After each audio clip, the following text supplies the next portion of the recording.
ಜಗತ್ತಿನಲ್ಲಿ ಮಕ್ಕಳ ಮೇಲೆ ಭಾರಿ ಪ್ರಭಾವ ಬೀರ್ತಾ ಇರೋದು ಸಾಮಾಜಿಕ ಮಾಧ್ಯಮ ಅಂದ್ರೆ ಸೋಷಿಯಲ್ ಮೀಡಿಯಾ. ಈ ಸವಾಲನ್ನ ಎದುರಿಸೋಕೆ ಆಸ್ಟ್ರೇಲಿಯಾ ಮುಂದಾಗಿದೆ.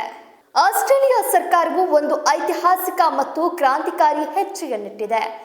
ಇಂದಿನಿಂದ ಆಸ್ಟ್ರೇಲಿಯಾದಲ್ಲಿ 16 ವರ್ಷಕ್ಕಿಂತ ಕಡಿಮೆ ವಯಸ್ಸಿನ ಮಕ್ಕಳಿಗೆ ಸಾಮಾಜಿಕ ಮಾಧ್ಯಮವನ್ನ ನಿಷೇಧಿಸುವ ಹೊಸ ಕಾನೂನು ಜಾರಿಗೆ ತಂದಿದೆ. ಈ ಮೂಲಕ ಮಕ್ಕಳ ಸಾಮಾಜಿಕ ಜಾಲತಾಣಗಳ ಬಳಕೆಯ ಸಂಬಂಧದಲ್ಲಿ ಒಂದು ಸಮಗ್ರ ಮತ್ತು ಕಟ್ಟುನಿಟ್ಟಿನ ಕಾನೂನನ್ನ ರೂಪಿಸಿದ ಮೊದಲ ದೇಶ ಎಂಬ ಹೆಗ್ಗಳಿಕೆಗೆ ಆಸ್ಟ್ರೇಲಿಯಾ ಪಾತ್ರವಾಗಿದೆ. ಇದು ಜಾಗತಿಕ ಮಟ್ಟದಲ್ಲಿ ಇತರ ರಾಷ್ಟ್ರಗಳ ನೀತಿಗಳ ಮೇಲೆ ಪ್ರಭಾವ ಬೀರುವ ಸಾಧ್ಯತೆ ಇದೆ. ಈ ಹೊಸ ಕಾನೂನು ಕೇವಲ ಮಕ್ಕಳ ಬಳಕೆಯ ಮೇಲೆ ಮಾತ್ರವಲ್ಲ, ಸಾಮಾಜಿಕ ಜಾಲತಾಣಗಳ ವೇದಿಕೆಗಳ ಮೇಲೂ ಭಾರಿ ಜವಾಬ್ದಾರಿಯನ್ನ ಹೊರಿಸಿದೆ.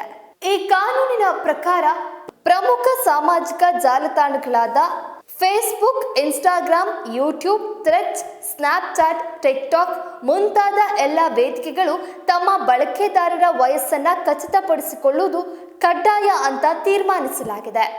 ಅಂದ್ರೆ ಬಳಕೆದಾರರು 16 ವರ್ಷ ಅಥವಾ ಅದಕ್ಕಿಂತ ಹೆಚ್ಚು ವಯಸ್ಸಿನವರು ಎಂಬುದಕ್ಕೆ ಸೂಕ್ತ ದಾಖಲೆ ಅಥವಾ ದೃಢೀಕರಣವನ್ನ ಪಡೆಯಲೇಬೇಕು.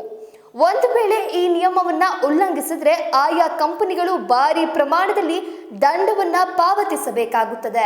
ಈ ಕಾಯ್ದೆಯು ತಂತ್ರಜ್ಞಾನ ಕಂಪನಿಗಳು ತಮ್ಮ ಗ್ರಾಹಕರ ವಯಸ್ಸನ್ನ ಪರಿಶೀಲಿಸಲು ಹೊಸ ದೃಢವಾದ ಮತ್ತು ನಂಬಿಕಾರ್ಹ ವ್ಯವಸ್ಥೆಗಳನ್ನ ಜಾರಿಗೆ ತರಲು ಒತ್ತಾಯಿಸುತ್ತದೆ. ಆಸ್ಟ್ರೇಲಿಯಾ ಸರ್ಕಾರವು ಈ ಕಾನೂನನ್ನ ಜಾರಿಗೆ ತಂದಿರುವುದರ ಹಿಂದಿನ ಮುಖ್ಯ ಉದ್ದೇಶವು ಮಕ್ಕಳ ಸುರಕ್ಷತೆಯನ್ನ ಖಾತರಿಪಡಿಸೋದು ಮತ್ತು ತಂತ್ರಜ್ಞಾನ ವೇದಿಕೆಗಳಿಗೆ ಸಾಮಾಜಿಕ ಹೊಣೆಗಾರಿಕೆಯನ್ನ ನಿಗದಿಪಡಿಸೋದು. ಸೋಷಿಯಲ್ ಮೀಡಿಯಾಗಳು ಮಕ್ಕಳ ಮಾನಸಿಕ ಆರೋಗ್ಯ, ಖಾಸಗಿ ಡೇಟಾ ಸೋರಿಕೆ, ಸೈಬರ್ ಬೆದರಿಕೆಗಳು ಮತ್ತು ಅಪಾಯಕಾರಿ ವಿಷಯಗಳಿಗೆ ಒಡ್ಡಿಕೊಳ್ಳುವಿಕೆಗೆ ಕಾರಣವಾಗ್ತಾ ಇದೆ ಎಂಬ ಆತಂಕಗಳು ಹೆಚ್ಚಾಗಿರುವ ಹಿನ್ನೆಲೆಯಲ್ಲಿ ಈ ಕಾನೂನು ಮಕ್ಕಳನ್ನ ಇಂತಹ ಅಪಾಯಗಳಿಂದ ರಕ್ಷಿಸುವ ಗುರಿ ಹೊಂದಿದೆ. ಈ ಕಾನೂನು ಜಾರಿಯಿಂದಾಗಿ ಸಾಮಾಜಿಕ ಜಾಲತಾಣದಲ್ಲಿ ಮಹತ್ವದ ಬೆಳವಣಿಗೆಯನ್ನ ನಿರೀಕ್ಷಿಸಬೇಕಾಗಿದೆ.